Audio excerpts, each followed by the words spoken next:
Good afternoon, everyone. My name is Alex Frangi. I'm professor at the University of Manchester and the Executive Director of the Center of Excellence for In-Silico Regulatory Science and Innovation. And we welcome you to this series of the In-Silico Regulatory Airlock pilots, where we are exploring a group of 10 hypothetical use cases of in-silico technology. And you will hear from experts what it takes to actually implement some of the credibility frameworks in this particular scenario. So today we have one of those cases in the area of musculoskeletal or orthopedics devices. So I'd like to welcome all of you, as I said, to the UK Center of Excellence on In-Silico Regulatory Science and Innovation, to these training events that are proudly sponsored by Innovate UK, the Medical Research Council, and the Medicines and Healthcare Products Regulatory Agents, or MHRA. And this is the UK's first center of its kind. We pioneered the use of in-silico methods to enhance regulatory science and innovation. And our webinars normally delve into the latest advances, best practices, and applications of in-silico approaches, trying to foster collaboration and knowledge sharing among stakeholders with the idea of driving progress in healthcare and medical research. And we love that you join us to explore the future of regulatory science together. So without further ado, I will hand over to Mike, I think, and colleagues who are going to drive you through an exciting pilot. And thank you very much, Mike, and everyone else. Thank you. Well, yeah, thanks, Alex. And I'll hand over to Danielle, who will start with the presentation. Okay, let me just share that. Hopefully, everyone's seeing our front slide. So I'm Danielle de Villiers. I'm the HIP R&D manager at Matt Ortho, and along with Mike, Rob, and Jeff, I'll be presenting for Pilot 7, which is the hip joint replacement simulator pilot of this CEiRSI. So this pilot, much like the other pilots, it's formed of a group of sort of varying backgrounds. We've got industry, various different orthopedic companies, we have academics, consultants, and we've even had some regulatory input into this. So you know, it's a multidisciplinary group where we're coming at it from all angles, and hopefully we've covered all obvious sort of points to raise. We've structured it a bit to really give you some background, looking at the sort of the case study, how this has come into place, looking at the framework for the current state-of-the-art testing and modeling. We're also talking about how you go beyond the tribological modeling, and then we're coming back to that thought experiment of what is our question of interest or context of use, what do we need to make it credible, what are the challenges and solutions, and then hopefully all of us will come together for a bit of a discussion and conclusion and some recommendations and questions. Yes. So hip replacement is probably one of the most successful medical technologies that there is. It's incredibly successful for patients with osteoarthritis. It lasts 10, 20 years for patients, over 90% of patients. And I mean, the modern day hip replacements, they really started in the 1950s, the 1960s, and were really metal bearings on polyethylene cups. The problem with these devices was that they did wear, and that was the primary failure mode that was encountered, not just wear through the polyethylene, but the biological response to those polyethylene particles generated. So quite often the joint would actually loosen from the bone. In order to understand this and better predict what devices would actually perform well clinically, hip simulator tests have been developed. Rob will talk a bit about that in a minute, but those tests were developed to try and understand, before putting in people, how well these devices would perform. This has actually led to the development of a standard, which is ISO 14242. It's a recognized standard that's needed for all hip replacement devices, the problem is, in terms of testing, is probably 3 months of testing. It can be quite a lengthy time actually setting this up before you even get to those 3 months of testing. It's probably the most expensive test that we do in terms of sort of design and development and mechanical testing.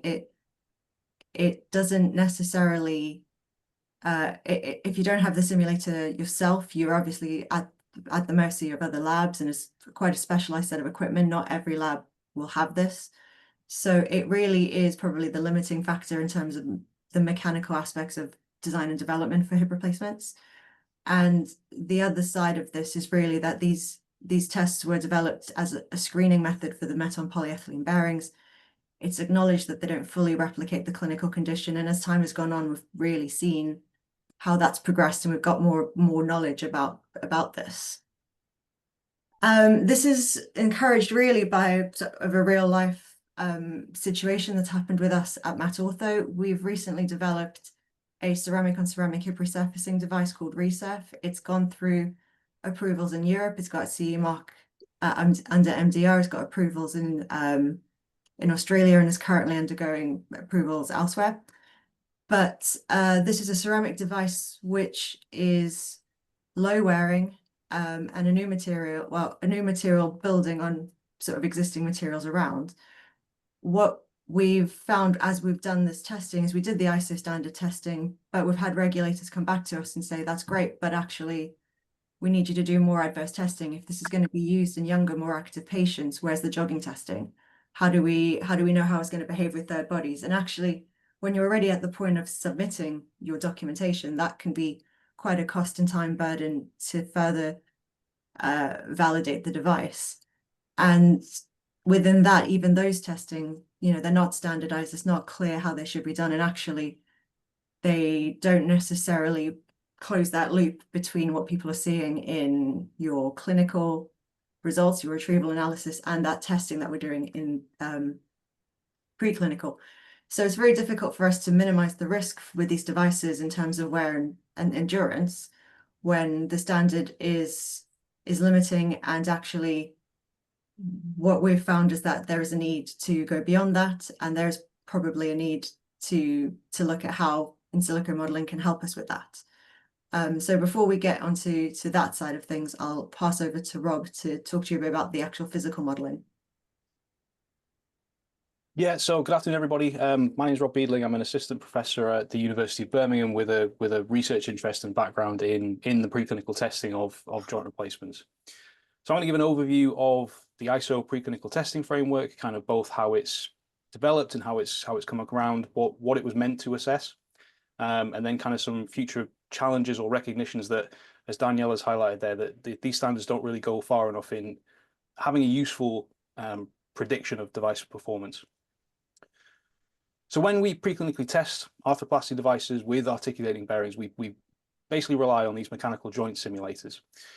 So the term simulator predates in-silico technology. We're actually talking about these large mechanical machines designed for in vitro testing. And the development was really driven around total hip replacements kind of in the first instance, because they were the kind of most popular device to be introduced early on. And that main standard is ISO 14242, but the philosophy behind that standard and how the data is used has kind of proliferated through to other joints. So there are standards that are kind of based on the exact same outcomes around knee prostheses, spinal disc replacements, ankle joints, and kind of coming to the fore as a new wear standard being developed for shoulder replacements. So if we advance to the next slide, as Danielle highlighted there, that polymer wear is kind of a limiting factor for metal on polymer devices, particularly hip replacements early on. The debris coming off the device can elicit an immune response, go on to cause aseptic loosening, and that's kind of, when you're talking about the long-term survival, that's where you arrive at the expectation that these devices are going to last 15, 20 years. It's really kind of limited by the body's response to the debris coming off. So the focus in hips was driven by the need to understand the generation of that polyethylene wear, really in well-positioned implants to kind of use as a benchmark for predicting performance. So this formed the basis of the standards development. ISO 14242 applied a simplified walking waveform, which you can see at the top right there, under continuous 1 Hertz articulation, and then the wear is measured using gravimetric assessment. So the components are loaded onto the simulator. An example we have there, we term it the cell. The parts go into basically a lubricant container. This image is actually one of kind of our more advanced simulators where you have the full stem or the full implant. It's possible to put the full implant onto the simulator. Usually it's just the bearing surfaces that are involved. And we run these through a walking profile for millions of cycles. The ISO standard calls for 5 million at 1 Hertz. So that can take 3 months to do just in the testing. But then you have, if your device is non-standard, you have fixturing requirements. Getting hold of the lubricant can often be a challenge if there are shortages there. These tests are really costly, really labor intensive, and they take a long time to run. But they're required for FDA, MHRA regulatory submission. And ultimately, you get this sorry, Daniel, can you go back? Ultimately, you get a gravimetric assessment polyethylene wear. So it's used as a benchmark. So if you have a device A with a simulator set of data, and you want to introduce a new material or a new device, device B, you have this comparison in the wear rates as a result of the simulation, and then as long as it's no worse, you can say it's clinically equivalent at least. So yeah, we go to the next slide now. So over the past few decades, these standards have really kind of broken down in a visible way. So there have been a number of high-profile clinical failures where either new device designs, bearing philosophies, or material combinations have been introduced, and then we've observed clinical failure modes that just haven't been replicated by the preclinical testing. So some examples of that would be stripe wear in the example of ceramic devices, where you result in this edge loading of the cup, so you're articulating on an area of the device that's not really meant or wasn't really designed to be articulated against. And in the case of metal-on-metal devices, you have adverse reaction to metal debris. So this focus on polymer wear doesn't really apply when the degradation products are metal debris and metal ions that are coming off. This was prevalent in metal-on-metal, but it is observed clinically in other joints. In metal-on-polymer devices, particularly related to corrosion of stem taper interfaces or stem cement interfaces, termed trunionosis, but also other joints. So we see this in knees, we see this in spinal implants, basically anywhere that corrosive degradation takes place. This has kind of led on or resulted in, sorry, Daniel, go back, resulted in soft tissue reactions such as metallosis, pseudotumors, and then also outside of this is just non-osteolytic loosening of these implants. So in a real problem in ankles or a real problem in devices where you have large torque transmission to the bone implant interface, we see loosening that's not necessarily induced by polymer wear or wear of the device. So yeah, so next slide. So this has resulted in the development of adverse loading testing scenarios. The principal ones being microseparation and high levels of acetabular inclination, either both used independently or in combination, to try and observe or explain these failure modes that have been observed clinically. So ultimately, this has culminated in a new part 4 of the ISO standard, where you do apply these higher levels of inclination or microseparation. And in simulator testing, this can result in a 1.5 or 2.6-fold increase in wear under microseparation. Anything from a non-significant increase in wear rate. Again, the focus is always on wear rates, as shown in the graph there, but comparing kind of 45 degrees or 60 degrees acetabular inclination, having not much of a difference on wear rate.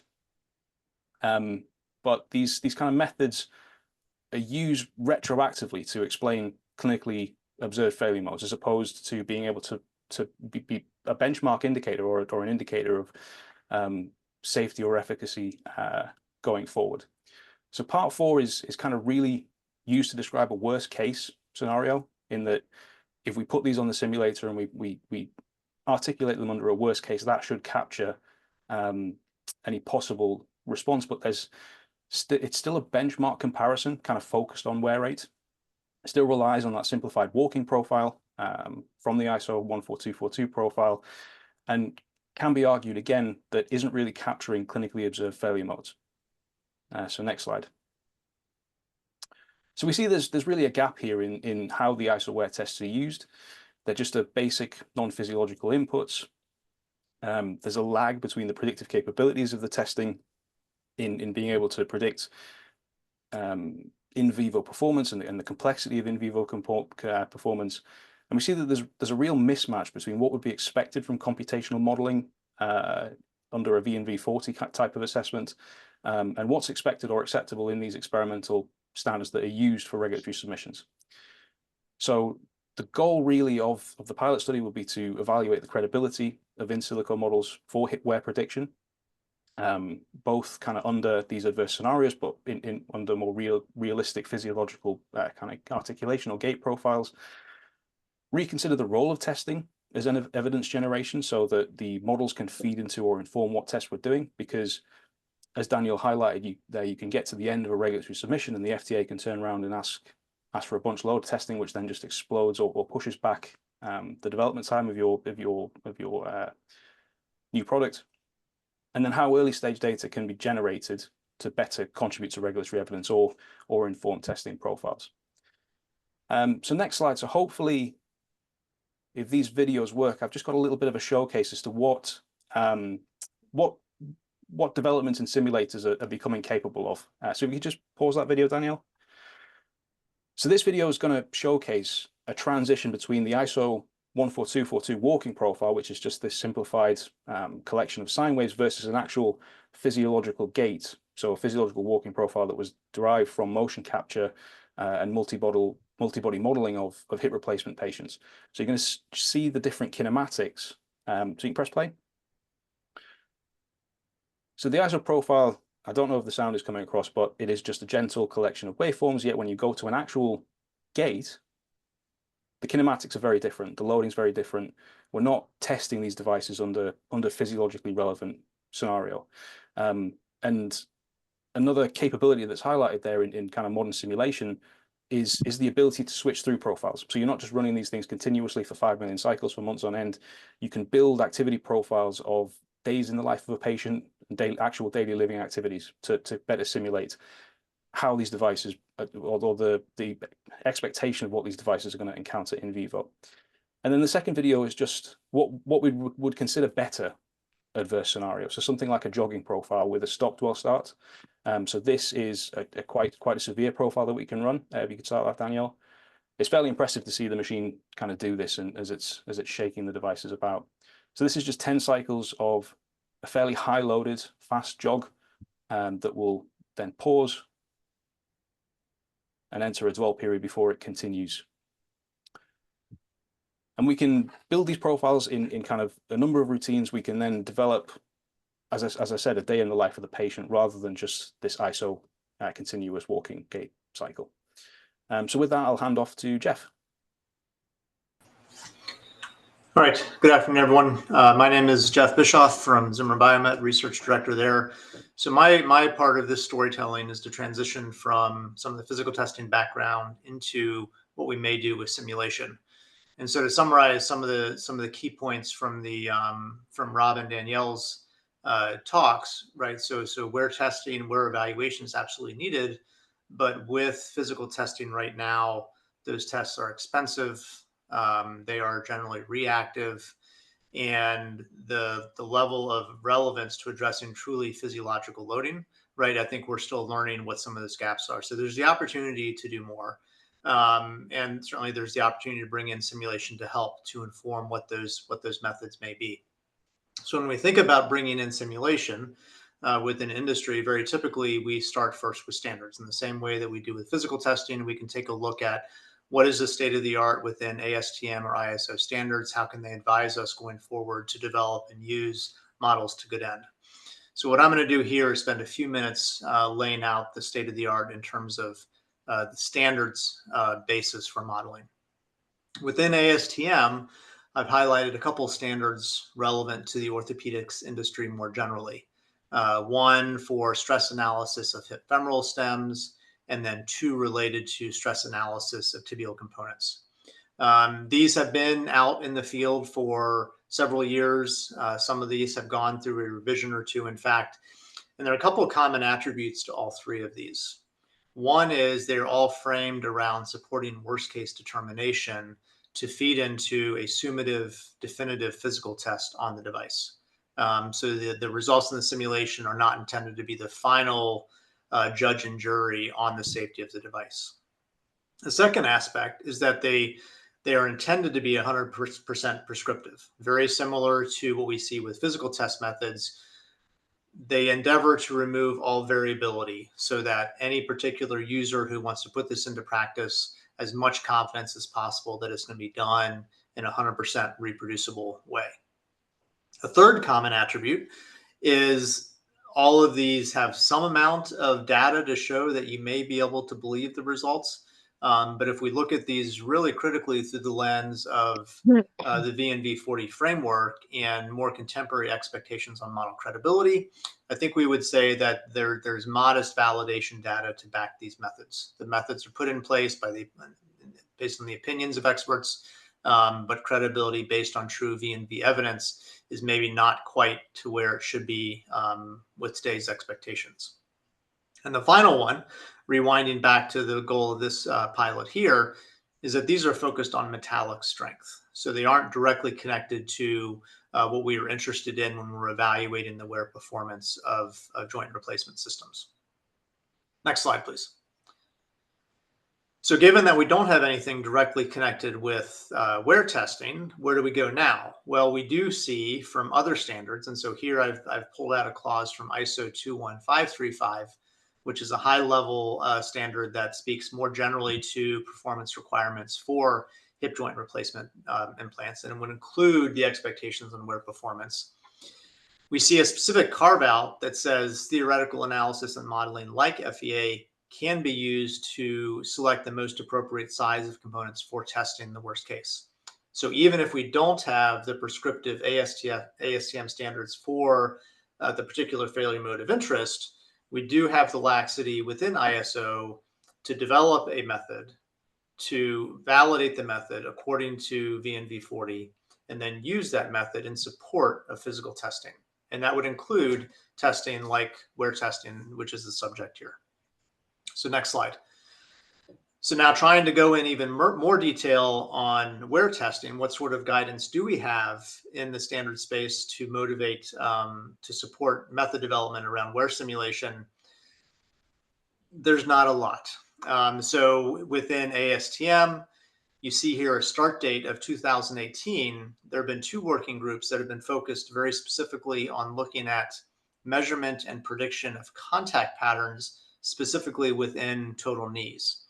If we think about the physics that would be needed to be modeled accurately to finally lead to predictions of mass loss in a wear test, it stands to reason that, well, one of the earliest things we need to do is be able to understand accurately for a given set of kinematics and kinetics across the joint, we should be able to predict accurately the contact patterns. What is the contact area? What are the contact pressures? How do those vary during the course of a gait cycle? These working groups are endeavoring to do this experimentally, computationally, focused on total knees, not total hips, and also looking only at metal on poly articulation. So it is a step in that direction, but I think all of us would recognize that it's one of many steps that have to be done if we want to make accurate predictions of wear testing. So for better or for worse, that's the state of the art within the standard space. So now I'll hand it off to get into where some of the more contemporary literature has in terms of state of the art. Thank you very much, Jeff. So yeah, following on from the work that Jeff presented. So I'm Professor Michael Bryant. I'm a professor of biomedical engineering, predominantly focusing in tribology and corrosion engineering at the University of Birmingham. And following on from what Jeff mentioned, that within the academic space or within more the research space, there have been quite a number of efforts to model wear quantitatively within this space. And this dates back probably about 20 or so years. We've got an example here of essentially a finite element analysis wear model of a total hip replacement bearing. So we've got a polyethylene cup and then a metal head subjected to a typical ISO 14242 waveform input. And ultimately, what we see here within this particular literature space is, whilst these efforts have been made to measure wear, next click please, Danielle, to quantify wear within these spaces, what we do find is that these models are typically still very much derived on experimental evidence. So the models that we have are essentially updated based on some observation that's already been seen within an experiment, and that's then ultimately implemented into these wear models. And so there's a lot of questions around how we generate that evidence, or how we generate that initial data to feed into these computational models. But it also raises a question: is what's the power of a computational model if we have to have the experiment to generate the data that ultimately drives that model in the first instance? When we look in a bit more detail at these models as well, is that we see that they tend to be littered with a lot of what we'd call experimental constants, which tends to describe things that we don't fully understand, which again raises questions around the credibility of these particular models that we're using. Next slide, please, Danielle. So more recently, colleagues of ours at Imperial have tried to better replicate some of these models that have been used. So these particular models are based on a numerical approach where they both integrated things. They've integrated both mechanistic and deterministic physics into their models. And essentially, a lot of the equations that they've derived from these particular the equations that they've implemented in these models are derived from analogous literature in the bearing domain. Ultimately, where they've tried to link wear rate to some lubrication at that interface, and then have an adaptive surface which changes over a period of time, ultimately to match the kind of typical profiles that we see, typical wear responses that we see from these experiments. But again, the limitations associated with these are around these constants that we use. So these values of A, which don't really tend to have much basis. We just assume, and we tend to benchmark those against existing literature without much evidence. But again, they fail to capture some of the complex multimodal degradation mechanisms that we see that occurring within these bearings. So again, the credibility around the physics that we're capturing at these interfaces, this complex physics that we see, is often questioned. Next slide, please, Danielle. And again, more modern methodologies have looked to then model these complex interactions. But again, we've then gone down another scale here. So this is some work that we've recently conducted, where we've developed a boundary element scale model, where we're looking on the asperity scale to both predict wear and corrosion at these interfaces. But one of the challenges that we've now got is that ultimately how we scale this into a usable model that we can then use on a device level. So whilst there is this driver to essentially implement these models within this space, the actual kind of frameworks and the mechanisms to implement them into a full joint scale system so that they're usable with the associated credibility is still ultimately missing. Next slide, please, Danielle. So this is ultimately where the power of computational modeling and simulation comes in. So the ISO 142 framework has ultimately worked well for polyethylene hips and bearings. Whether it works well for knees and other devices and more kind of modern devices is still to be debated, or is still debated. But what we do have is emerging evidence of this concept of surgeon implant and patient variables that ultimately predict performance of a particular device, which is something that we don't predict, or we don't simulate in the lab currently. With that, what we have is ultimately exploding in an infinite number of then variables that contribute to that device performance, which, whilst we have capability in the lab to do some nice experiments, we can't run them in a realistic configuration to deliver evidence in a timely fashion. I think whilst we're talking about wear in this context, I think the importance is to think about it as not just as wear in general, but also from a tribological related perspective as well. So that'd be the friction and the lubrication, and ultimately how the friction, the lubrication, and the forces are transferred through these interfaces leads to other that can contribute to other potential failure modes. So whilst whilst where and these tribological so ultimately what we see is ultimately, where in the National Joint Registry is typically listed around number 7 in the causes of implant failure for implant failure. Actually, the implication of these tribologically related failure modes, so things like dissipation of friction at these interfaces, torques that are generated because of a sliding, can contribute to things like loosening, which is number 1, pain, lysis, as well as then some of the lower categories down towards the failure modes. So these tribologically related mechanisms are, despite what you may read in a textbook or people might tell you, they are still a significant contributor to device failure. And as I mentioned, the significant scope of these computational methodologies ultimately lies in the fact that we can augment our preclinical data or our preclinical methodologies around these surgeon implant patient factors to understand risk. We can use them, as Jeff mentioned there, to explore high-risk scenarios. But ultimately, where we want to get to as well is to use them in a fashion where we can use real-world data, things like synthetic population data, our gait analysis data, use them within a unified framework where we can ultimately provide regulatory and clinical grade evidence to support the introduction of new devices, but also expand indication of uses for legacy devices. And one of the things that we need to ensure, and one of the things that came out, is that whilst we can do these tests, and Rob mentioned earlier on about the things like gravimetric assessment, what we ultimately need to make sure is that our clinical end or the outputs that we measure from these particular tests have clear and relatable clinically and regulatory relatable outcomes. And one of the things that we don't routinely do within this framework is assess things like particulates and ions that come from the devices. And one of the things that is a particular limitation within the computational literature is ultimately that prediction of those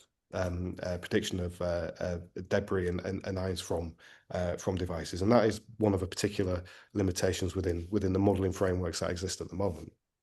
So I can hand over. Oh, I think I've got one more slide, haven't I, Danielle? Oh no, over to Danielle. Yeah. So bringing this back to the pilot specifically, our question of interest is, will the total hip construct have sufficiently low probability of wear-induced failure across the expected clinical lifetime? I think this isn't just a question for the In-Silico models, it's actually a question for the physical test as well. We know that there are a lot of inputs that can affect the wear rates that we achieve through the physical tests, and there's the potential there with any In-Silico model to actually look at varying options here. So alignment of your acetabular cup, different patient factors, different patient expectations for activity, potentially different anatomies, and also different designs for implants. The model output, I think both Rob and Brian and Mike have kind of mentioned, has the potential to produce wear volumes and wear patterns, but potentially we're not completing that circle with debris ion analysis and correlating that into our clinical results. Potentially there is some work that can be done looking at clinical thresholds for failure within those wear volumes that we've got. And the other sort of factor which we can consider with an In-Silico model is looking at sort of supporting design iterations. If you can do a Foster test with more inputs from a design point, you can do more tests, have more design iterations, fail Foster. There's the potential to reduce the physical testing and actually reduce the burden that you're having on the regulatory submission. And if you're able to do more of these clinically relevant tests looking at what conditions that will lead to wear-induced failure, that then allows you to identify higher risk populations, and that can actually potentially reduce your burden through post-market clinical follow-up. Our context of use, I think, has been quite well sort of discussed here, but you'll see that it's part of a preclinical evaluation. So we've discussed this in quite a lot of detail as a pilot group, and part of what we see is we're not at a point where a model would replace physical testing, but models can be used to support that. There's also definitely some space to benchmark against that and to use those to then to benchmark against the clinical results. it's really about informing the standards and the frameworks and sort of building up better understanding of patient-surgeon implant factors that can lead to increased risk and wear through wear, and then to look at how we could potentially simulate real-world conditions in the future. In terms of risk, when we first started discussing this, we considered the decision consequence and the model influence for risk. So an incorrect decision would probably lead to a revision, a relatively minor revision in terms of we're not seeing, damage to the surrounding tissues. And the influence of the model, the simulations being incorrect, would be a moderate as well, because we wouldn't foresee these being used in isolation. They would be used with bench testing with predicate devices. But actually, when we started thinking about this, we realized we were already starting to mitigate some of the risk with the device and that you could get with the device in this sort of situation.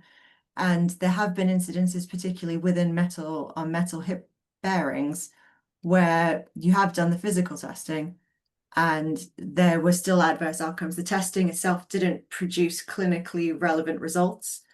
And so the results actually led to quite severe consequences, because it's not just revision for wear, but actually cognitive degeneration, damage to tissues, and the influence of that, not simulation, but the influence of the actual testing was quite significant, because that did factor in metal were sold as low wearing bearings because they passed that test.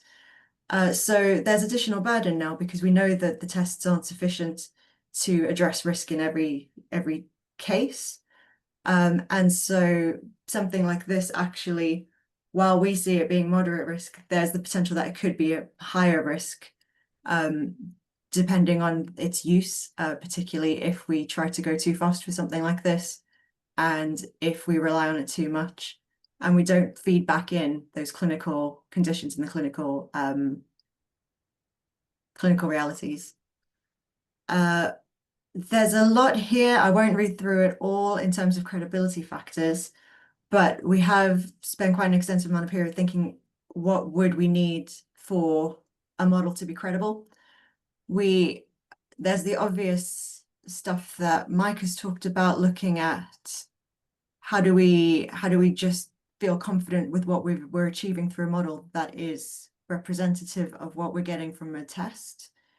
That I think we've tried to really evidence that with the suggestion that you would use this with bench testing as well. You wouldn't automatically move away from hip simulator testing, but then the ability for the model would be to actually add in additional factors, patient implant, surgical variables, which could make this more clinically relevant, could be used to justify different uses, different patient populations, and help us to better understand where an implant would be a risky implant to use in someone, and where this would be maybe the best implant for someone.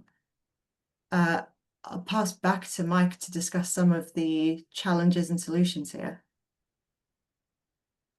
Yeah, thanks, Danielle. So the next few slides that I've got are really to just kind of summarize that I guess it's not all doom and gloom, and that there are advances in this space.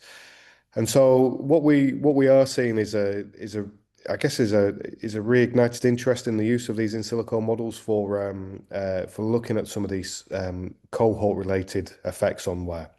And so there's a lot of work coming out from Italian groups, and Matteo et al., looking at ultimately how patient lifestyle affects the wear of in silico studies, actually quite nicely using some of our motion capture data that we generated in a previous study. But ultimately demonstrating the importance of these, of looking at these adverse daily or these activities of daily life on joint function.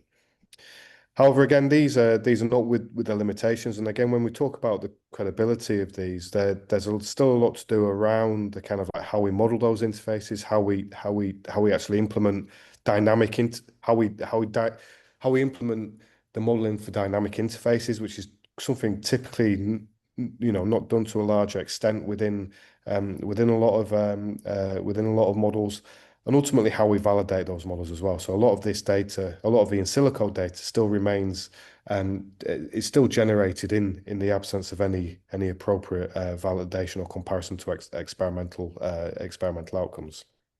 Next slide, please, Danielle.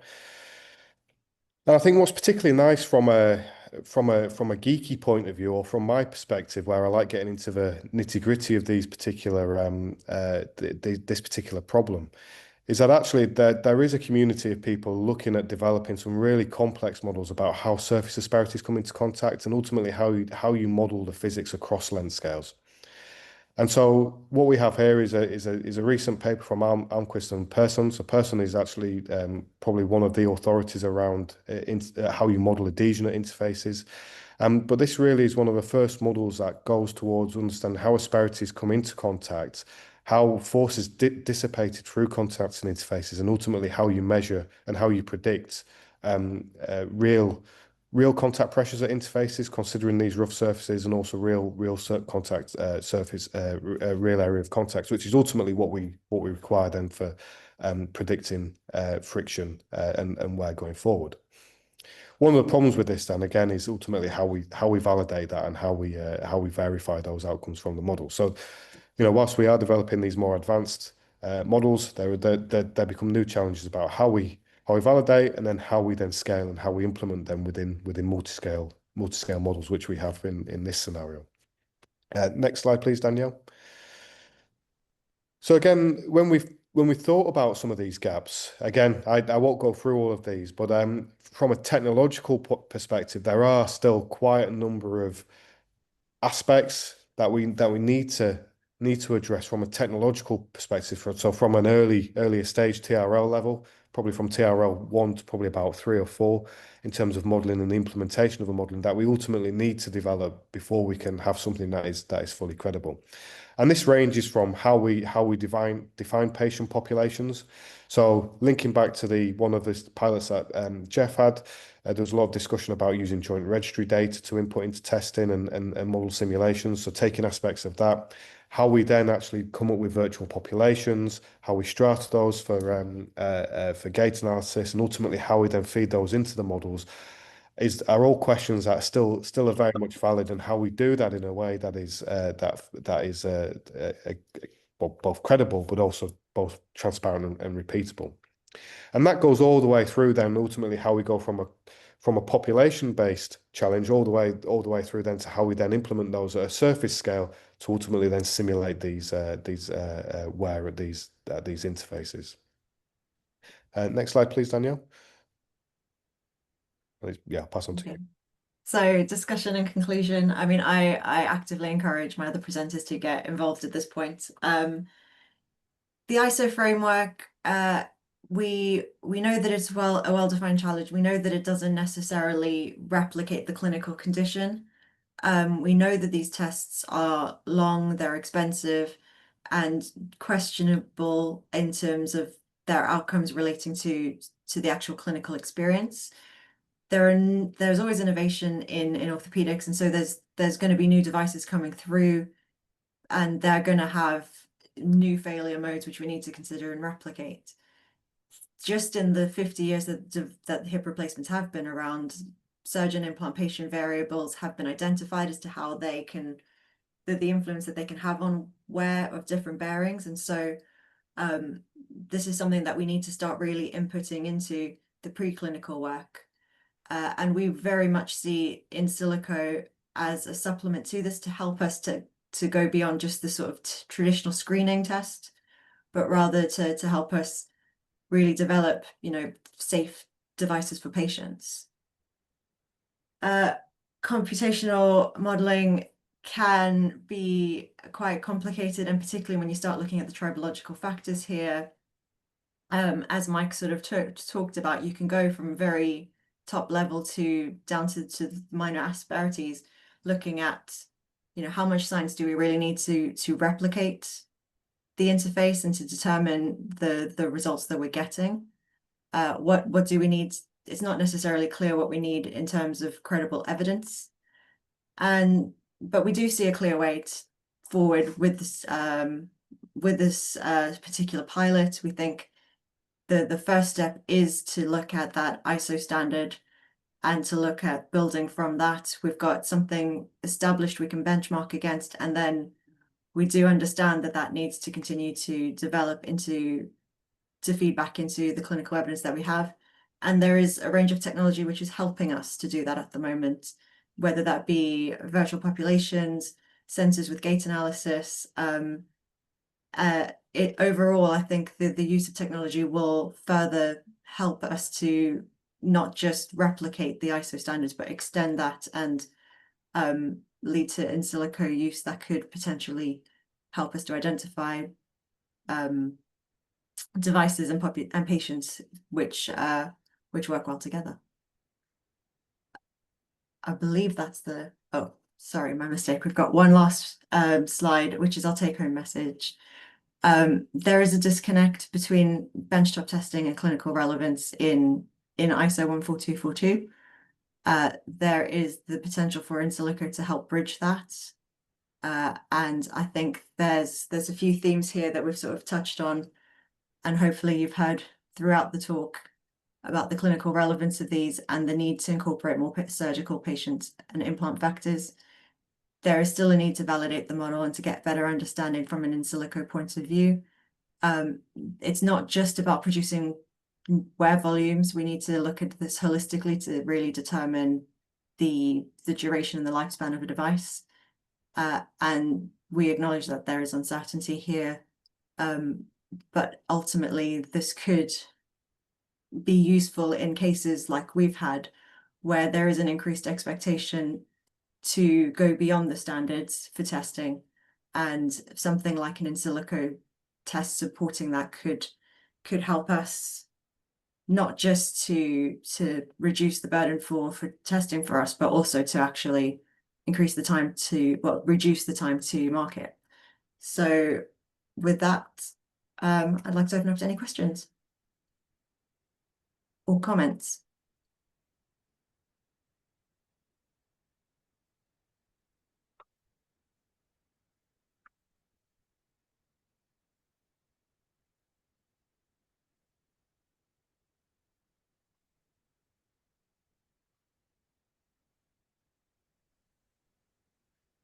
That's I mean, thanks, Danielle. I guess just as a warm up, really, if you'd have had the ability to generate evidence using some in silico models, how would that, as a company, what would that have enabled you to do that you weren't able to do at the time? I think it would have allowed us to develop faster and, like I said, fail faster. So potentially in some ways we could have looked at more options early on. And I think it would also help, moving forward, looking at claims that we have for devices, if we can support that through testing, whether that be activity levels or patient intended use. I think it could basically just speed up innovation, I feel. Yeah. Jeff, I don't know if you've got similar thoughts from your side. Yeah, I would second that as well. Pretty typically when we develop new systems, and this isn't now specific to total hip arthroplasty, but any new articulation, wear testing is usually one of the final critical path items to get to submission, because it requires final manufacturing processes. It requires parts that are manufactured to that process, requires everything to be dialed in, and then we initiate what turns out to be a 3 or a 6 or a 9 month wear test without any real compensation to do that. It just has to be baked in. And so, yeah, I think that there's a direct hit. Anything we can do within simulation to achieve the intentions of that test, right, which is to demonstrate that we haven't introduced a clinical concern. Any way we can do that more efficiently with simulation would generally directly translate to getting what would be a good device out to the field sooner. Yeah. And Oh, we've got a message from Stephen in the. I couldn't figure out how to raise my hand on this to ask the question, so I wanted to politely interject with the question, but keep with the conversation and I can ask it at the appropriate time. No, I think go with your question, Stephen. All right, that's great. So, Michael, first of all, team, really appreciate the presentation. Very interesting stuff. And Michael, you had a slide that had a list of current challenges that was pretty extensive, and you used some phrasing that there's quite a bit of work left to do to reach the level of credibility that would be necessary, even from things like computational model development, interface, the multi-scale analysis, and so forth. And, Danielle, you brought up this point as well in the discussion, just in terms of how much science is really needed in terms of a development to get it to the point where this information is directly applicable from a regulatory perspective. What I'm wondering is, particularly, Michael, going back to the table that you had with a relatively extensive list of current challenges, what are some of the low-hanging fruit in that list where you might be able to make progress and use some of these methods for more advanced regulatory submissions, or to move the ball forward from a business perspective that don't require you to address everything in that list? Just kind of wondering, what are the sort of near-term challenges that might be able to bear fruit from an application perspective and don't require you to address all of the detail that you were listing out there? Yeah, I think that's a good question, Stephen. So I think in terms of a low hanging fruit, I think there's definitely work, or there's definitely implementation that can be done where the computational models. So we could take a computational model, and it could be a musculoskeletal model, or it could be an FEA model, where you've got the device, and then simulate kind of worst case biomechanical scenarios to look at factors that may be associated with adverse device performance, but then ultimately validate those in the lab. So this kind of concept of this hybrid framework, where we can use the computational models as they are at the moment to ultimately inform and drive our experiments, where we can do some fairly then detailed but simple experiments where we can then validate those outcomes. So I think that would probably be the low-hanging fruit, and I think to a certain extent that's what Jeff described as part of the ISO framework as part of that section. I think, of course, we would never get to, I think we would. There's a lot of work to do to get to the point of where you would replace just even an ISO test, Sure, 14242 test with a computational simulation. But my opinion is, and whether people agree with this or not, is the ISO 14242 framework is quite a nice one, because it's very prescriptive in how it's run, the inputs and so on, and the physics are fairly well defined and fairly well understood. But my view is that until we can get to a point where we can predict that comfortably, we would never then be able to really take those models and transition them into generating anything that is clinically representative. right. So Right. it's what's particularly nice about this model is that there is this clear framework where we can have this low-hanging fruit to supplement, to use the models to supplement the experimental testing or inform it. The framework there is still to be developed, but I think that framework is more around how you actually assess those benchmarks or those bookends of a particular scenario, whilst remaining in the validation window of a model that you use. Right. But then we do then have those steps that move that forward.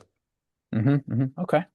Yeah, just to add on that, I mean, with more fatigue-based testing, as Jeff sort of discussed, particularly with metals, you might do some in silico modeling to determine your worst case.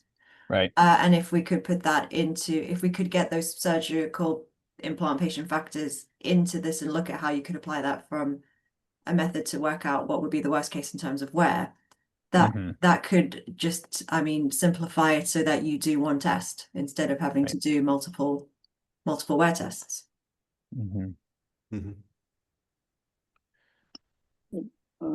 Sorry, I couldn't as well find like a raise hand button, so sorry to interject.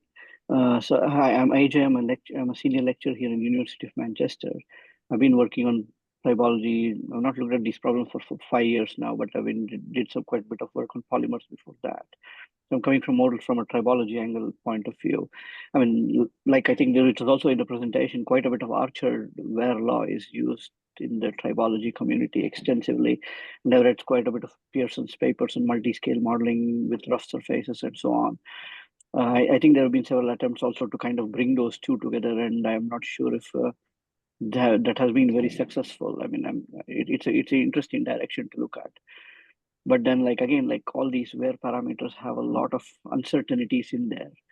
A lot of work look at Ware volume itself, but I think the more than the Ware volume, like I think also pointed out in the presentation, it's also important to how the Ware patterns are, and I think that's where the challenge would be in predicting with a simulation model, right? I mean, I'm just keen on understanding how it is planned that to go from the simulation model to inform the experiments. I would be quite interested to understand how that plan is, especially when you're looking at such a very wide range of scenarios. Yeah. I mean, that's true. So I mean, I mean that is one of the challenges. I think one of the challenges is one of the questions that we did, or one of the aspects that we did discuss is, so ISO 14242, as Rob mentioned, was primarily developed for looking at metal and polymer bearings. So that's what we need to remember.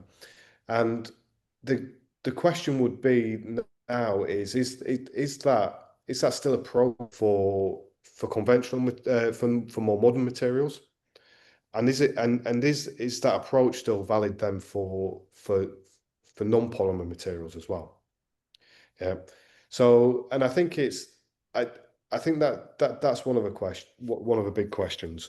I guess the other side of it as well is then how do we make sure that we capture all of the physics and the chemistry occurring at these interfaces? You know, so metal and polymer, or the traditional metal and polymer would be dominated by Ware, but nowadays, actually, you know, a lot of the work that we've done with Danielle looking at the ceramic work is you can hardly measure Ware, but actually there would be value in predicting things like friction for understanding like how torque is transferred between these interfaces and so on.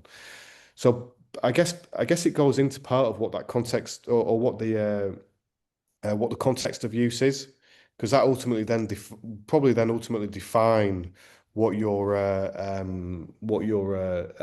outcome measure would be.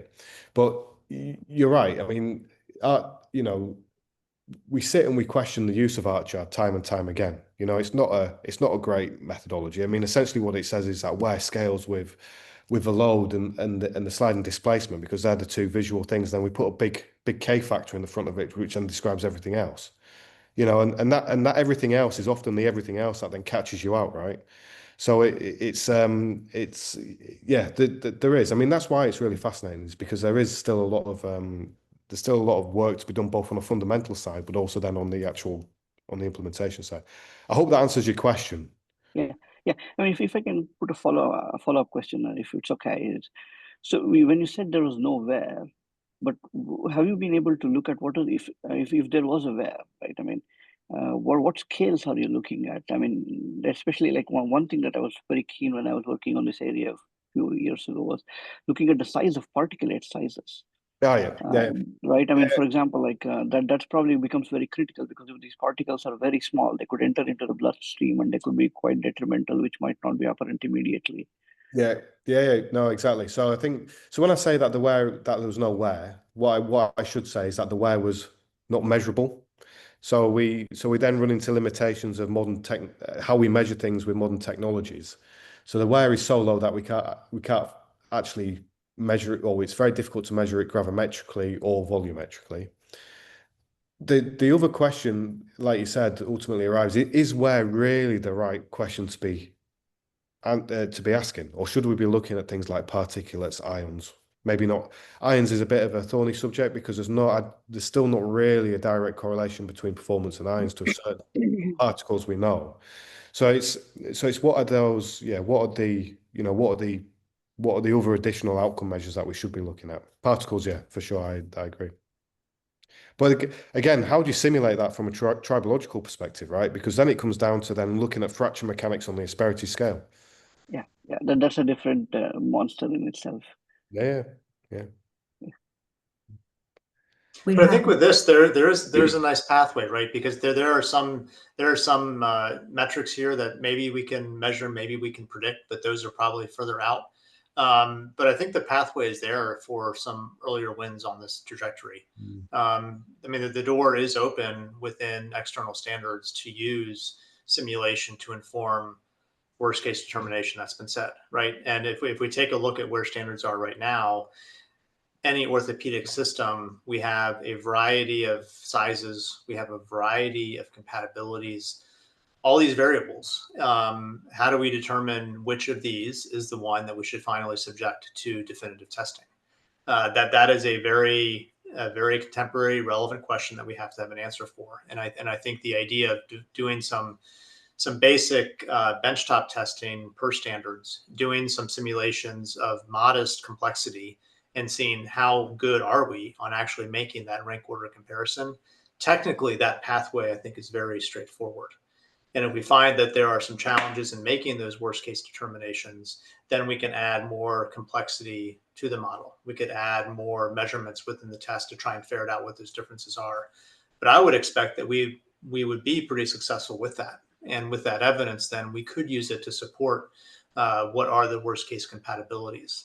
If we start going down that pathway, right, then the idea of also using this to understand our patients want to do all sorts of different activities, right? And then so if we have a patient who is active versus less active, we can imagine ways to now pipe in what we know about in vivo kinematics for these different activities to really understand, are we butting up against a worst case condition for this type of activity or no? If we can do that accurately, then we can start to provide, patient specific advice or support in terms of activities, in terms of planning things like this. All of these, I think, are fairly macro scale types of phenomena. If we then try and get into what is the actual impact of the relevance of mass losses for a coarse metric to the outcomes that we actually see in the clinic, that becomes a much more elusive target, right? And that one, I think, is probably further out. But I think there are some low-hanging fruits here that if we invested some time to do some very intentional, well-controlled testing in the laboratory, we develop some basic modeling methodologies, we could solve these technically. We could be in alignment with external standards, and there would be pretty broad impact across the whole, at least the orthopedic space, to have some real wins. Yeah. We've got a few questions in the chat, unless anyone's brave enough to ask. Yeah. Okay.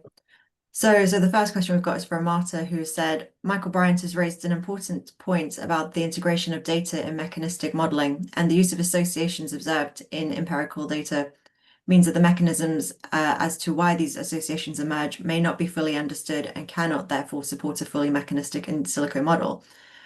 Are there implications of this, that substantial knowledge research is necessary to develop a reliable, credible, truly mechanistic in silico model for this particular question of interest? How can computational models be usefully used while we wait for these developments? Yes, I think that's a great question. So I think that's partly been we've discussed around the kind of some of where the low-hanging fruit is, as Jeff just mentioned and as we were discussing before. I guess the question about this kind of empirical mechanistic kind of debate, or this relationship between the two, is I think really depends on what your question of interest is. I think if we're talking about ISO 14242, and I'm happy for if other people disagree with this as well. I think if we're talking about the framework in general, I think yes, it is important, because what we have is clear kind of clear examples of where the framework has been applied, but maybe the understanding of how those materials degrade or how they behave hasn't really been fully understood, and so that we've applied these these models, and we've applied these the kind of the understanding that we've learned from other systems to those systems, which have ultimately not been caught preclinically and then have gone out into the clinic. So I think there is, and I think that feeds into the understanding on the experimental part, but then it also then drifts into then ultimately what we model computationally as well. Yeah, I'd agree with that. I think you need whatever we still need to work on with the physical modeling will feed into the in-silico models. But I think we all recognize we don't necessarily want to increase the burden of physical testing with this. Yeah. We've got a question from Michael, not Mike Bryan, don't worry. Thank you for the presentation. As mentioned, a recent in-silico study from I can't pronounce his name, Matteo SL, the one that the Italian guys you mentioned, Mike, related to this topic. Do you have any thoughts on how rigorous this work was in assessing the models against the various V and V40 credibility factors, such as code verification, bench validation, population validation? I'm curious what kind of verification and validation activities is seen as standard in the field and what is less common. I'm not sure, to be honest, is the honest answer. So I mean, there is a body of work from that particular group, and what I would say is that it's probably the most rigorous in terms of validating the experimental, the computational models with their experimental outcomes. What I'm not sure is how rigorous that's been within the V&V40 framework. I'm not sure. Yeah, I'm not sure if anybody else has any thoughts on that, or is up to date with that particular strand of literature or not. But yeah, what I would say is that, you know, there is definitely an in-depth body of work there. There are still some challenges around the implementation of a modeling and what's being modeled. But what I would say is it does make steps forward in terms of actually validating that against using real world data, but actually validating that against experimental data as well in the appropriate scenarios.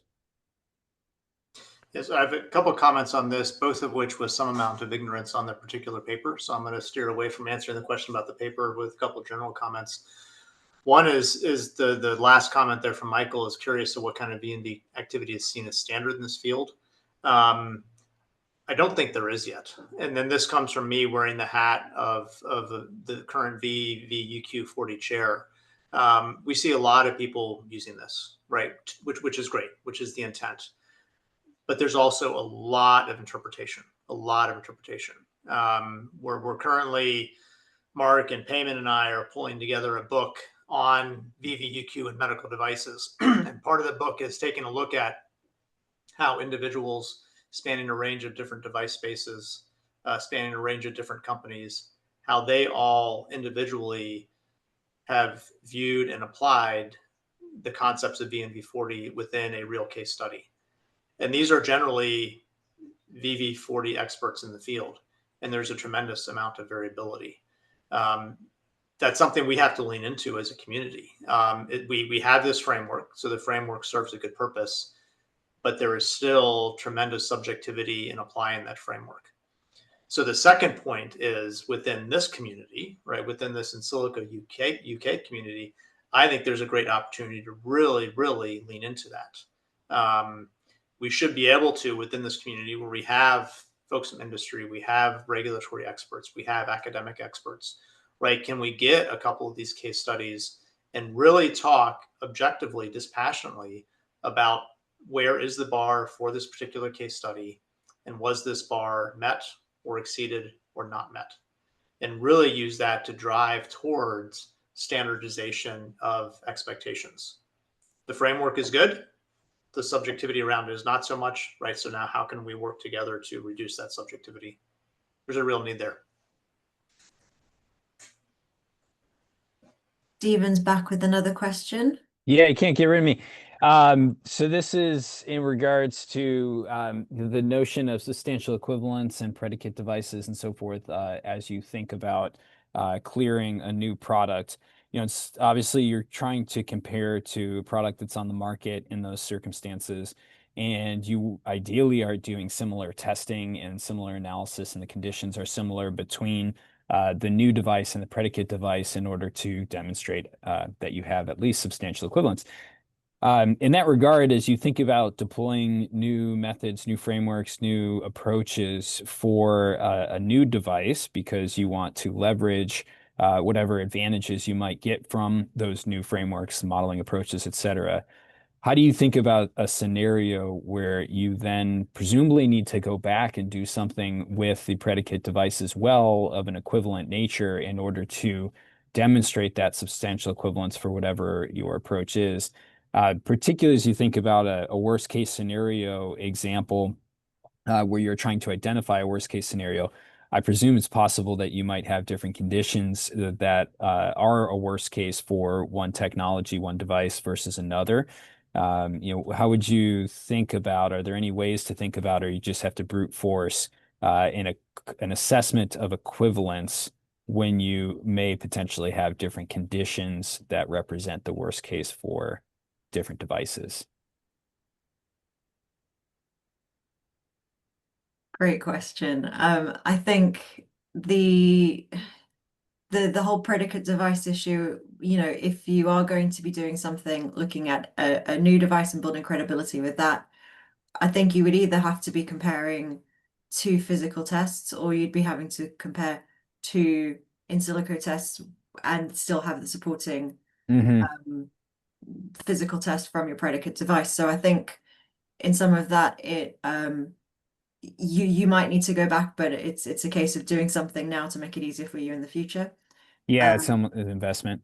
Yeah, and in terms of worst case, I think that's really going to be dependent on how you determine your predicate device. So ideally, you would have a similar material that you would expect to behave similarly in in the body. And so I think you couldn't really get a ceramic on ceramic device and then call it a predicate with a metal on polyethylene. I think anyone here would know that that's not going to perform the same.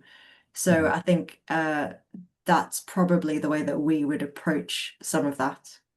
Yeah, and so from that perspective, I presume there's some value to identifying predicate devices and potentially using the model to help in that regard, in circumstances where there may be a question. Yeah.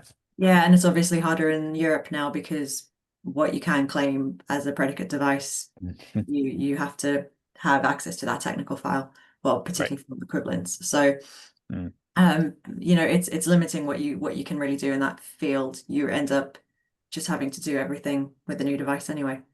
Got it. Appreciate that.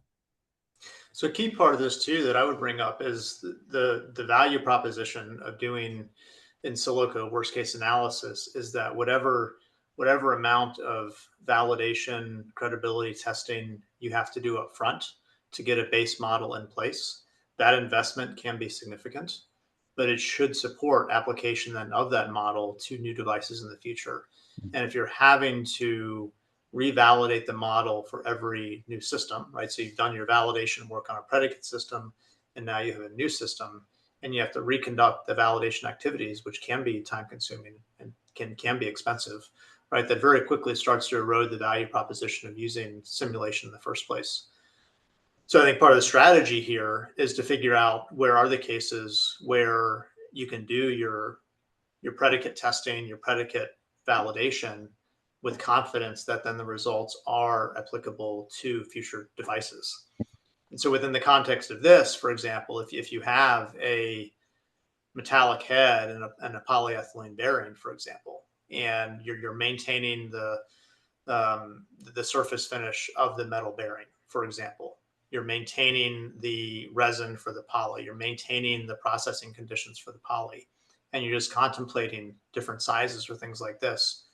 I think it's a real question that we have to struggle with is, do you have to revalidate a model for all these different variations? Or if you've maintained the essential mechanical aspects that reasonably contribute to wear, now if you start to change geometry or you start to change loading conditions, you probably shouldn't have to revalidate. And then you see the benefit of deploying the simulation. I guess we haven't really touched on, how would regulators feel about that? seeing that sort of worst case through the In-Silico, and then if you did have a validated model with the metal and polyethylene, and then you made some changes to geometry or to surface finish, how have you justified that the model is still relevant? So I think there's probably some reservation and maybe general distrust of a In-Silico model to start off with anyway. So I think it's not just what we would be comfortable with, but it's what a regulator would also be comfortable seeing. We have another question from Marta. Have I missed any ways in which an In-Silico model could provide value for the regulatory assessment of hip replacement, to support assessments of innovative technologies when new materials are used, to tailor regulatory recommendations according to clinical factors, identification of patient groups which may not benefit, and to speed up regulatory assessments of increasing confidence over and above the currently required physical testing? So I think those are probably the three main ways in which silicon models could be valuable for hip resurfacing. I think we've kind of touched on innovative technologies and new materials probably is quite a way away from being able to be used in sort of In-Silico model. I think there'd still be a reliance for some physical wear testing on that front. But certainly, if we were able to look at patient factors, I think that would be quite beneficial. And you could see a future where you as a patient, you go in and you say, I want to be running, or I want to be jogging, or I want to be cycling, or I just want to walk down the road, and the surgeon can tailor the implant to those activities that you want to do.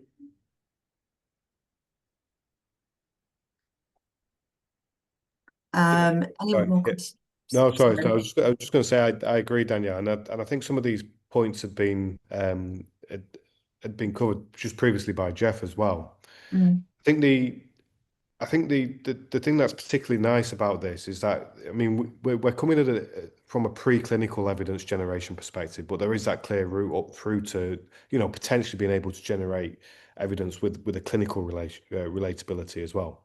I think that's what's quite nice about this particular scenario, is that we do have that pipeline that we think would we can generate that initial kind of low-hanging fruit evidence as a demonstrator, but then essentially use that framework then ultimately to start to kind of answer Marta's question too around being able to make regulatory or clinical kind of recommendations as well.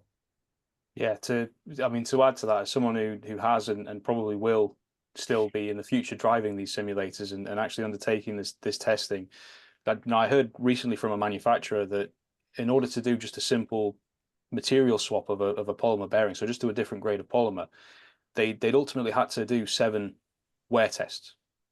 So whereas if you transition to one of these models where you've looked at this device and this change in polymer across different patient demographics as well as the standard testing, could you reduce that to 4 or even 3, and presenting that to the regulator as, this is what the model says, these are the validated cases that we've chosen. I personally think that would be more powerful, and it would be reducing that simulator time, so increasing development. It's just that feeds into questions of at what point do you need to revalidate, and also what evidence is going to be strong enough for the regulator. I think it's also worth mentioning wear is only one aspect of this, and there's so many other things that you will have to do when you change a material. And so to just have to do 7 wear tests just to address the wear issue before you've then got to start looking at various other characterization, I think, it just discourages you from making any changes to established devices. And I mean, you've touched on it in light of like the changing landscape in Europe as well, Danielle. But I think anecdotally, devices are disappearing from the market with good clinical records because the burden of going back and doing some of this testing is just too much. So Marta's third point about speeding up regulatory assessments is a really interesting one, I think. And I use interesting because that's sort of a safe word to use sometimes when it's challenging. So one of the reasons, right, historically we would do ISO testing is because it speeds up regulatory assessments, right? We acknowledge that it takes 3 or 6 or 9 months in the lab to do it, but with confidence that when we take those results and we present those results to the regulatory body, everyone agrees that the method is fit for purpose, and we can quickly shift the review to what do the results of the test tell us? Is the device sufficient or not? At the start of this seminar here, Danielle presented a case study where that paradigm was sort of turned upside down. That, okay, we did operate according to these common expectations, which should speed up regulatory assessments, but finally the authority of that standard was being questioned. And so now we are invoking more time. We are slowing down the regulatory assessment. So bringing in simulation, right, where we don't have any, established standards around that, the challenge to speeding up the regulatory assessment now is we certainly should expect that if we go to bat with regulatory grade submissions, we're not going to invite just questions about the results. We are going to invite questions about the methodology itself. And we have to address the questions about the methodology before we start to contemplate the results in the methodology. So as a community, right, what can we do to make that process as painless as possible? What can we do to try and broach those questions around the legitimacy of the method ahead of time, so that as we start bringing these into regulatory grade decisions, right, we can pivot quickly to the discussions on the device rather than the methodology. We can do that through publications, academic publications. We can do that through standards, although standards take a really, really long time. We can do that through guidance documents or white papers from regulatory authorities, where they could come in and say, we see this methodology, we see the legitimacy of this methodology, and we think it is legitimate for assessing, these types of problems and these specific types of scenarios. Anything that we can do as a community to get that sort of literature basis, however literature is interpreted, get that out, right, that's going to directly contribute, I think, to speeding up the regulatory assessments. We've got another question from Stephen. He's quiet. So oh, go on then. So you guys mentioned, and this was, was reminded of this as you guys were talking about moving from an R&D perspective up through the total product life cycle or what have you into other stages. There was a note of potentially reducing burden for post-market surveillance. And I was just wondering if you could expand on what that would look like, what potential value these models might bring to presumably identifying the types of patients that you should follow more closely and maybe narrowing that expanse of patients. Yeah, post-market clinical follow-up, post-market surveillance, it's one of the things that the EU MDR has really sort of increased its burden on. You need to have clinical data showing how your device is performing. You need to continually review that. And I think ultimately it all comes down to risk with medical devices. And so if there is the potential to identify risks, identify patient risks, identify sort of specific use risks, it does allow you to maybe tailor that a bit more than just to look at your standard, registry results. But obviously that then could, I'm sure my clinical colleagues would tell me that would then just create more work for them. So, but maybe less work for you. So maybe that's a net benefit. Well, I mean, it could also be used to for contraindications as well. And it can feed back into the development for the next generation of devices. So it's never going to be just a static thing. It's always going to be a cycle. And the test methodologies as well. I think if you look around some of the first kind of identifications of the failure mechanisms in metal on metal implants through to ultimately the release of Part 4, there's nearly a decade of time there. And I think this is the potential to really speed that up. Awesome. The reality too for post-market surveillance, right, is we're dealing with systems that are really built up based on Lego blocks, right? We have different stems, we have different offsets, we have different heads, we have different liner thicknesses, we have varying shell diameters, all these different things. And the idea of getting, strong clinical evidence through post-market surveillance on every possible combination where we have all these different sizes and configurations that are necessary because of the variability in the global population. Mhm. Really difficult thing.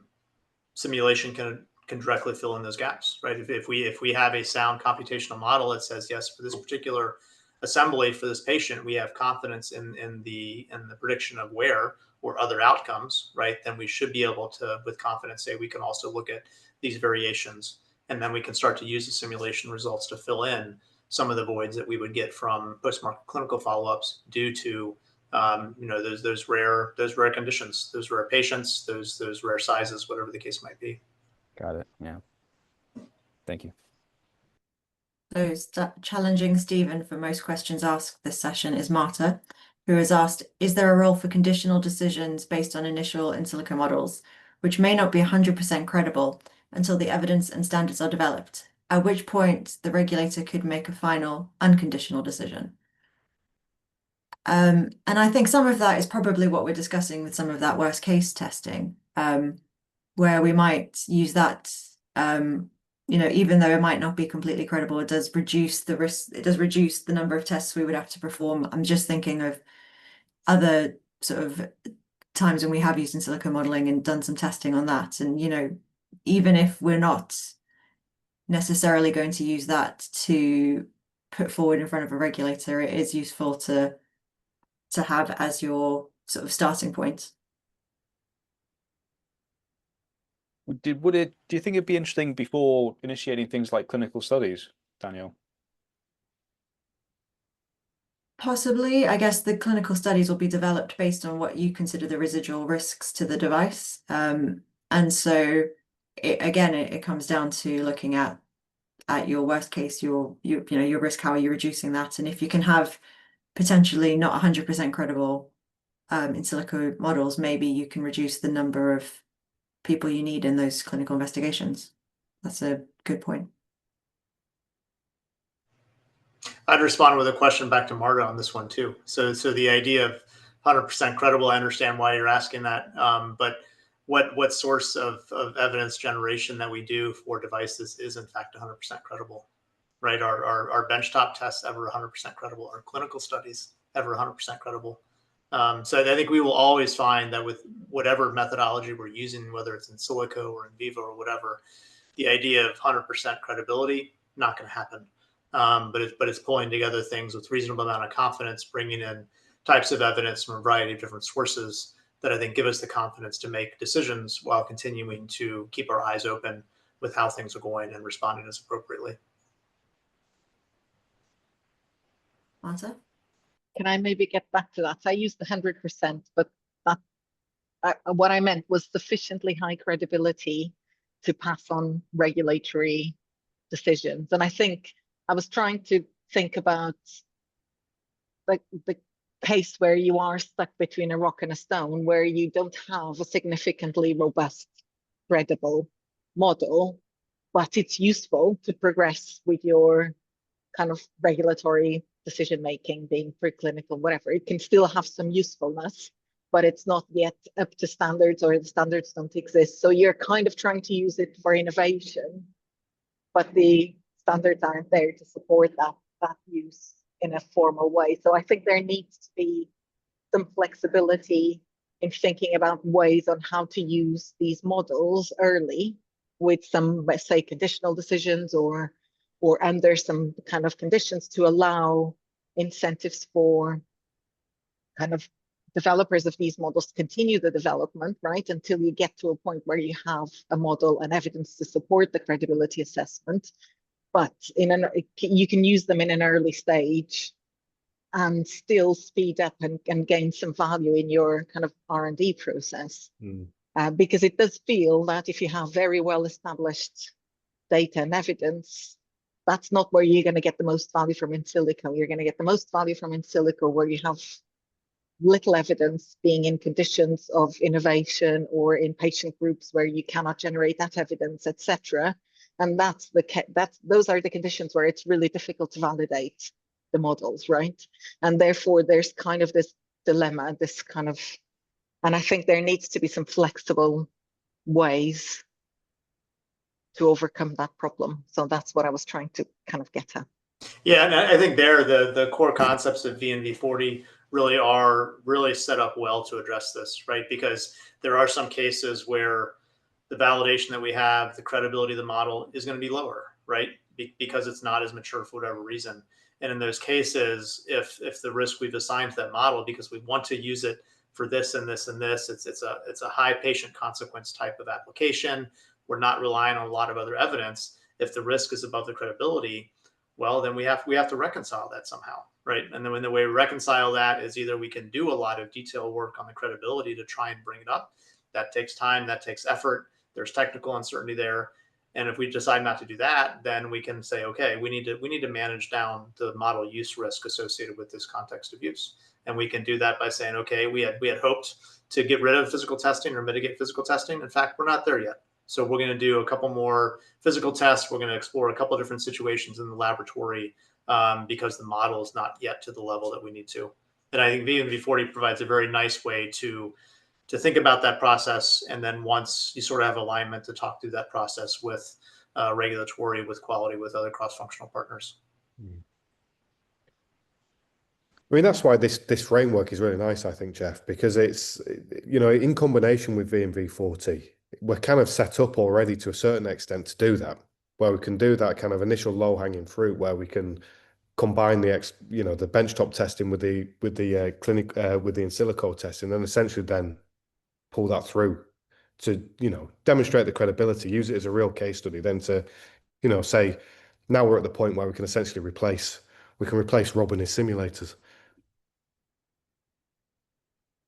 Please do. Alex, you had a question? I'll read it then. Is there any effort being made to establish In-Silico versus bench testing equivalents that you know of in any device? If you do this In-Silico, then you don't need to do the bench testing. Yeah, yeah. I know that the answer may be no, but I just wanted to check whether there is any effort that you think is happening around this, because essentially what is informalizing some of the discussions you were having before, right? That this is not just another thing you can do, but it's something you can do instead of something else. I think until that happens, the traction in industry perhaps is limited.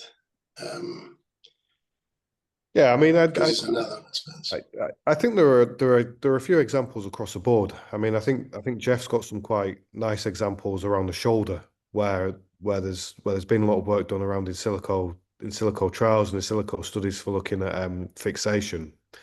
So I think there are some examples. I mean, we've got work that's ongoing, which has basically stripped it even further back from ISO 14242 to look at just can we predict outcomes of a friction pendulum test, which is essentially a ball in a socket going backwards and forwards, where ultimately where we're trying to predict friction at those interfaces. So these efforts are ongoing, and that project is funded via industry. So there is this industry pull for these complex models. It's then we're developing the models, but it's then how do we then take them forward, which is the next question. But that's in part for we can feed the science into these communities, which can then tell us what we then need to kind of build, how we should then build them and structure them so that they're then credible from a regulatory perspective. And Alex, a very simple version of this I mentioned earlier in the presentation, the working groups within ASTM that are focused on basically contact mechanics for metal on poly knee bearings. One of the interesting things about that effort is it's sort of restructuring how standards organizations look at developing methods. Historically, at least in the ortho side, we come up with a physical test method based on opinions from a variety of experts. We put that down on paper, we push it into the community, and then 5 or 10 or 15 years down the road, we start to realize, well, maybe there's some nuances there that we don't understand. Maybe we can use some simulation to support some of that method, to support worst case testing, whatever the case might be. But there's this lag between having an instantiated test method and having the In-Silico analog that really puts the In-Silico approach in a difficult position. What's interesting about this contact pressure contact area working group, even though it's fairly basic in terms of the range of things we consider within arthroplasty, we're going down both paths in parallel. At the same time that we're trying to develop and codify an experimental test method, we are trying to develop and codify a numerical method as well, with both groups looking over the wall at each other for sort of a cross-validation effort. And if this group is successful, which I think it should be, it's taken a while, but it should be, right? The intention there would be 4 submissions where the expectation is to analyze the contact conditions for these bearings. You could use testing. You could use analysis. Both have been shown to work. Both have equal accuracy. You choose what you want based on what resources you have available to you or other considerations. So I think that's a promising one. Again, it's been a slow process. It's fairly basic in terms of what we're trying to simulate. It's not going all the way towards looking at mass loss or outcomes, but it's a step to laying out a pathway of having equivalence between the two methods. Brilliant. I think we are probably a bit over the line, so but I really value a lot the input. Was really you triggered a lot of discussions, which is always good. I'm glad as well to have had a lot of the colleagues that are looking this from the social sciences point of view, asking questions. One last ask perhaps for the team is that when you put together the report and the write-up, it would be useful to end with a bit of the point that Daniel was making, that this is just one of the multiple tests, right? So explain what are the other type of tests maybe that we should be looking at from an in-silico point of view, in addition to these sort of physical simulators, where you think that similar thinking can be applied and would show a sort of a wider impact in a sense. Okay, so if you're happy for me to bring a bit the session to the end, I just only want to say thanks to the whole team. For those of you who are attendee, for your contributions. This couldn't happen without a lot of kind efforts and in-kind efforts by everyone. And one last thing I want, so Lara asked me to remind everybody that there is the next pilot. We don't have yet the date, but we do have the topic. So it's going to be a neurotechnology pilot, and is entitled Deep Brain Stimulation Closed Loop Physiological Bidirectional Control System Model for Early Safety and Performance Assessment.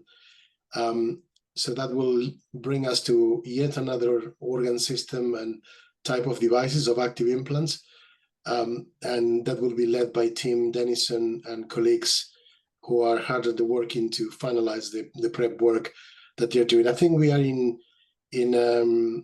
this is, if I'm not mistaken, number 7 of the pilots.